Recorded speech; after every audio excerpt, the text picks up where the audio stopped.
the Elder Scrolls Online, we're bringing two different groups of players together. We got the Elder Scrolls crowd, which is used to great games like Skyrim and Oblivion and Morrowind and the older games. And then we have the MMO crowd, which is used to all the great MMOs from the last 15 years. We're bringing them all together into one great game, and we're really excited to tell you about it.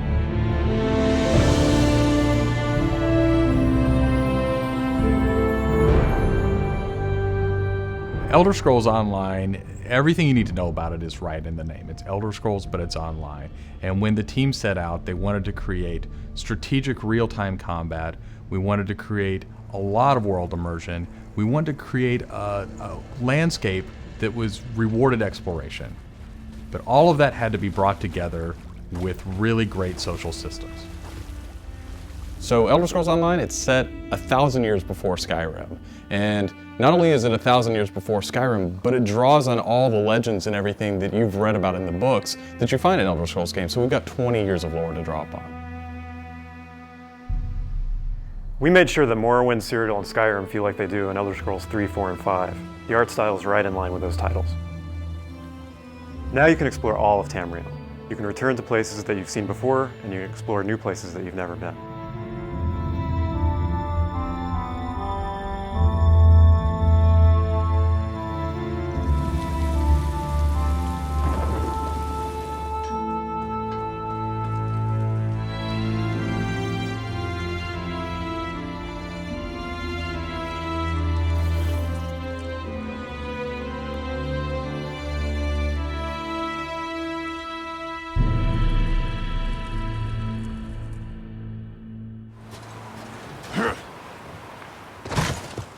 This is an Elder Scrolls combat system.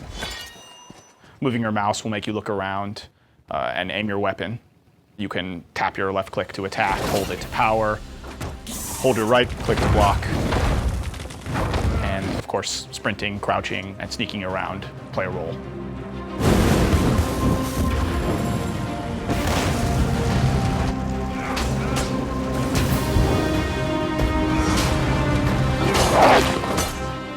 All of our characters are designed so that hundreds of them can be on screen at one time. You're going to have lots of customization options to make your character look unique.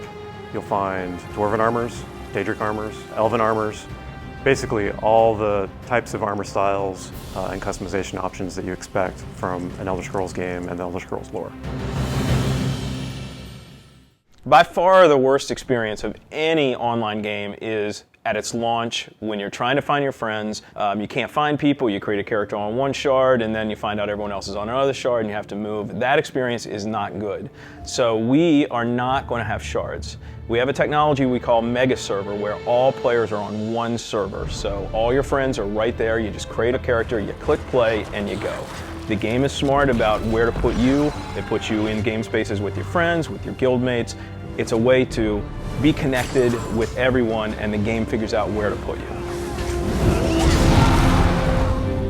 So with Elder Scrolls Online, one of the big things is that you'll be able to get together with your friends and overcome obstacles. So things like public dungeons, heroic dungeons, but most importantly, when you participate with your friends or even just with strangers, you're not competing for resources. You're all working together to overcome something and you get equal credit for that.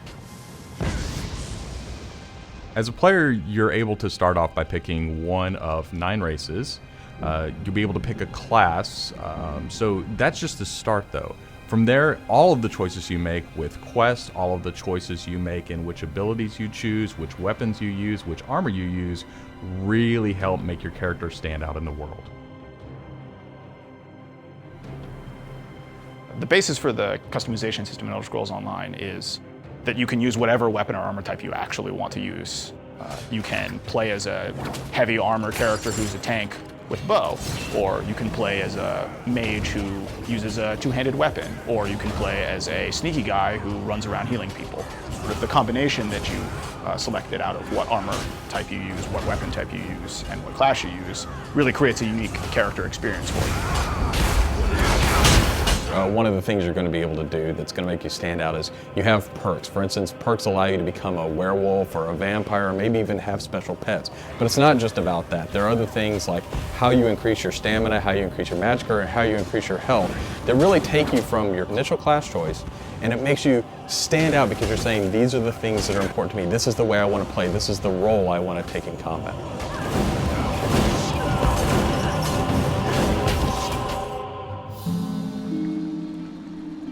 Questing in Elder Scrolls Online was built around a pretty simple concept, and that was that we wanted the player to explore.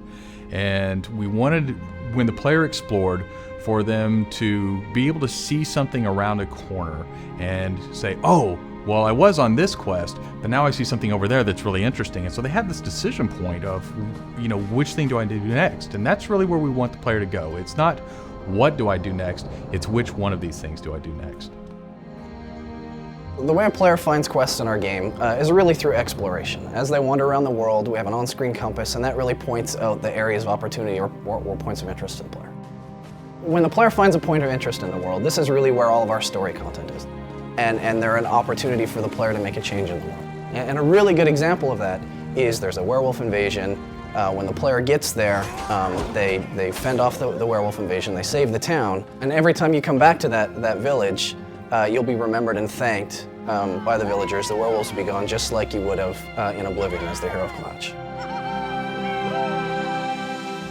Once you hit level 50, that's really where the game opens up. At this point, you're going into Cyrodiil to PvP, or you're deciding you want to go on a heroic raid with your guild and your friends, or maybe you might go into an adventure zone, which is our way of getting you into a zone where you can play solo, you can play with a small group, or you can play with a really large group to overcome obstacles.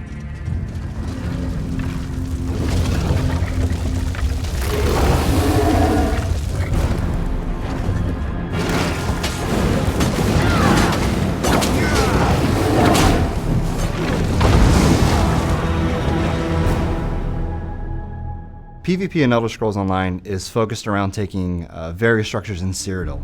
If you remember Cyrodiil from Oblivion, the space is very large, and that's a perfect setting for having three alliances fight each other. During this timeline, Imperial City is up for grabs, and there's no Emperor, so players are going to be fighting using trebuchets, catapults, all kinds of weaponry to take and hold keeps, structures, and resource fixtures around the keep to actually give the opportunity to crown one of themselves as an Emperor.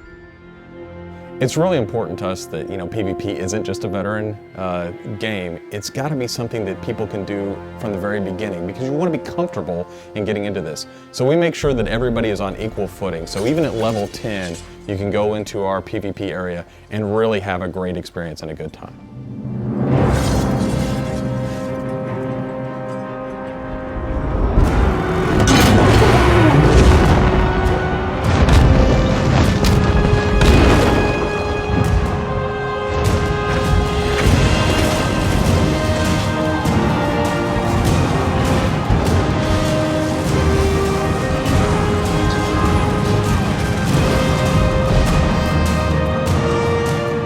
With a game the size of the Elder Scrolls Online, it's really hard to, in one demo, one presentation, one video, to list everything about the game. So what you've heard today are the basics. Over time, we're going to go into more depth in everything you've heard about today, and then all the other systems which we haven't talked about yet.